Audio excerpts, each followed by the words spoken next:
शजरकारी के लिहाज से पाकिस्तान को मुख्तलिफ हिस्सों में तकसीम किया जा सकता है। किस इलाके में कौन सा दरख्त कमर्शियली ज़्यादा फ़ायदा दे सकता है, ये जानने के लिए इस वक्त हमारे साथ माहिर जंगलात तलत अब्बास साहब मौजूद हैं। उनसे इस हवाले से मज़ीद जानते हैं। अस्सलाम वालेकुम सर, सबसे पहले ये बताएं कि क्या जंगलात लगाना एक मुनाफाबख्श काम है? आप देखें, जंगलात आप 2 रुपये से लेकर 8 रुपये तक का पौधा लेते हैं और 5 से 10 साल के बाद आप लाखों रुपए उससे कमाते हैं। लिहाजा ये बहुत ही एक प्रॉफिटेबल बिजनेस है। किस एरिया में कौन सा दरख्त ज़्यादा अच्छा परफॉर्म कर सकता है? जब हम बात करते हैं सतह समंदर के साथ, तो सतह समंदर के साथ हमारे पास जो जंगलात पाए जाते हैं उन्हें मैंग्रोव्स कहते हैं। सतह समंदर से जैसे ही बाहर निकलते हैं तो पूरे का पूरा जो इंटीरियर सिंध है और हैदराबाद का इलाका है और फिर आपके साउथ पंजाब तक, ये पूरे का पूरा जो बेल्ट है, यहाँ उसे सिंध का गोल्डन ट्री कहते हैं। बाबूल बेसिकली किकर है,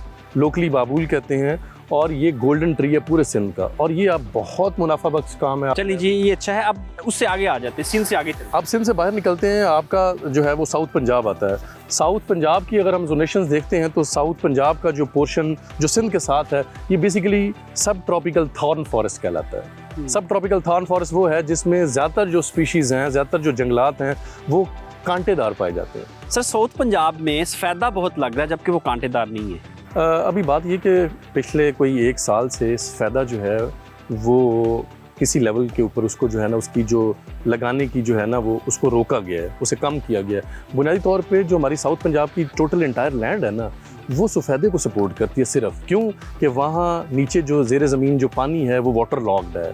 सैलिनिटी जो जिसे हम सेम और थोर कहते हैं, उसका एरिया बहुत ज़्यादा है। चलिए सर, जनूबी पंजाब से निकलते हैं, सेंट्रल पंजाब में आ जाते हैं। आप सेंट्रल पंजाब में फॉल करते हैं तो यहाँ ज़्यादातर ब्रॉड लीव्ड जो है ना, वो डिसिडुअस ब्रॉड लीव्ड पौधे पाए जाते हैं। ये वो पौधे हैं जो चौड़े पत्तों वाले हैं, कांटे से बाहर निकले हम, चौड़े पत्ते वाले पौधे हैं, लेकिन ये डिसिडुअस हैं। डिसिडुअस का मतलब है कि ये खिज़ा में पत्ते जो हैं वो गिरा देते हैं। यहाँ आपको सिमल मिलेगा, यहाँ आपको तूत मिलेगा, यहाँ आपको शीशम मिलेगी, यहाँ आपको जो है आपको जो बैम्बू है, आल्दो कि ये एक जो है ना ग्रास की कैटेगरी में फॉल करता है, बैम्बू आपको मिलेगा। चलें सर, अपर पंजाब में चलते हैं, पोठोहार रीजन और उसके ऊपर मरी तक। यहाँ आपको नेचुरली जो है कहू मिलेगा, नेचुरली आपको फुलाई मिलेगी, आपको बेरी मिलेगी। कहू बेसिकली वाइल्ड ऑलिव है, ये ऑलिव है, जैतून है, वो आपको मिलेगा इस एरिया में। इसके साथ डोडोनिया विस्कोसा मिलेगा जिसे हम सनत्था कहते हैं, ये बहुत ज़्यादा पाया जाता है। कांटेदार भी पौधे जो हैं, बेरी आपको मिलेगी। बेरी की 2-3 फार्मर कमर्शियल स्केल का फॉरेस्ट बनाना चाहे तो वो वहाँ कौन सा दरख्त लगा सकते हैं? क्योंकि जितने भी दरख्त हैं,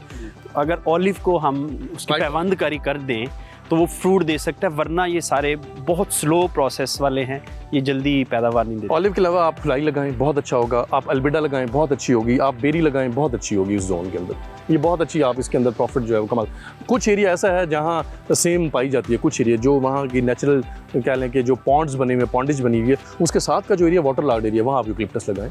सर, आखिर में अगर हम बलूचिस्तान की बात करें तो वहाँ पानी के बड़े मसाइल हैं। इसके अलावा जो फार्मर हैं वो ज़्यादा एजुकेटेड नहीं हैं, तो वहाँ कौन सा दरख्त, कौन सा जंगलात लगाया जा सकता है? बेसिकली जो हमारी लैंडस्केप है बलूचिस्तान की, वो बहुत ड्राई लैंडस्केप है। हमारे पास जो पोर्शन आता है जो हमारे यहाँ केपी से शुरू होता है जोन सुलेमान रेंज, ये सुलेमान रेंज के बाद इसका सिलसिला, पहाड़ी सिलसिला जैसे ही चेंज होता है ना, उसके साथ उसके फुट हिल्स के ऊपर वो स्क्रब का जो दरख्त जो मैंने आपको पिंडी के जोन में लगाए, वो लग सकते हैं, वहाँ लगाए जाते हैं। लेकिन 70% उसका जो एरिया है वो फॉरेस्ट्री जो दरख्तों वाली, जिसे हम ट्री कहते हैं या दरख्त कहते हैं, जो लकड़ी वाला है, उसको सपोर्ट नहीं करता। आपका पाइनस जिराडियाना जो है, जो चिलगोज़ा है, वो तकरीबन 4000 साल पुराने जंगलात हैं वहाँ। जी तलत अब्बास साहब, बहुत शुक्रिया। किसान भाइयों, आप भी अगर अपनी जियोग्राफिकल पोजीशन देखकर दरख्त लगाएंगे तो यकीनी तौर पर आप कमर्शियली ज़्यादा फ़ायदेमंद रहेंगे।